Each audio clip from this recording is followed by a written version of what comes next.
കോഴിക്കോട് താമരശ്ശേരിയിൽ ലഹരിമരുന്ന് പാക്കറ്റുകൾ വിഴുങ്ങി മരിച്ച ഷാനിദുമായി അടുപ്പമുള്ളവരുടെ മൊഴി അന്വേഷണ സംഘം ഇന്ന് രേഖപ്പെടുത്തും. ലഹരി ഇടപാടുമായി ബന്ധപ്പെട്ട ഷാനിദ് നേരത്തെ തന്നെ പോലീസിന്റെ നിരീക്ഷണത്തിലായിരുന്നുവെന്ന് അന്വേഷണ സംഘം നൽകുന്ന വിവരം. നിങ്ങൾക്കറിയുന്ന പോലെ ഈ MDMA ഉൾപ്പെട്ട കവർ പോലീസിനെ കണ്ടുകൊണ്ട് അയാൾ വിഴുങ്ങിയായിരുന്നു. അതുപോലെ കഞ്ചാവും അയാൾ വിഴുങ്ങിയെന്നാണ് പറയുന്നത്. ആ കവർ പൊട്ടി ഇയാളുടെ മരണം സംഭവിച്ചു എന്നാണ് ഇപ്പോൾ റിപ്പോർട്ടൊക്കെ വന്നിരിക്കുന്നത്. രാഹുൽ സുരേഷ് കൂടുതൽ വിശദാംശങ്ങൾ നൽകും. പറയൂ രാഹുൽ. എസ് കെ സൂചിപ്പിച്ച പോലെ തന്നെ കഴിഞ്ഞ ദിവസമാണ് താമരശ്ശേരിയിൽ വെച്ച് മയക്കുമരുന്നുമായി യുവാവിനെ പിടികൂടുന്നത്. ഇതിൽ പോലീസ് കേസ് ഉണ്ടാകുമെന്ന ഭയത്താലാണ് താമരശ്ശേരി സ്വദേശിയായിട്ടുള്ള ഷാനിദ് മയക്കുമരുന്ന് കവറുകൾ വിഴുങ്ങിയത്. ഒന്നിൽ MDMAയും മറ്റൊന്നിൽ കഞ്ചാവുമായിരുന്നു.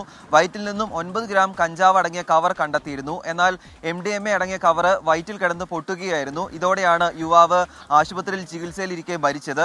ഇതിലാണിപ്പോൾ പോലീസിന്റെ അന്വേഷണം പുരോഗമിക്കുന്നത്. 2 DYSPമാരാണ് ഇത് സംബന്ധിച്ച് അന്വേഷണം നടത്തിക്കൊണ്ടിരിക്കുന്നത്.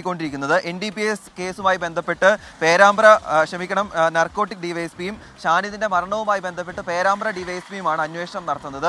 അന്വേഷണ സംഘവുമായി ബന്ധപ്പെടുമ്പോൾ ഈ യുവാവിന് എങ്ങനെ ലഹരി മരുന്ന് ലഭിച്ചു എന്നതിലാണ് പ്രധാനപ്പെട്ട അന്വേഷണം നടക്കുന്നത്. ഷാനിദിന്റെ സുഹൃത്തുക്കളും അടുപ്പമുള്ളവരെയും കേന്ദ്രീകരിച്ചാണ് അന്വേഷണം നടക്കുന്നത്.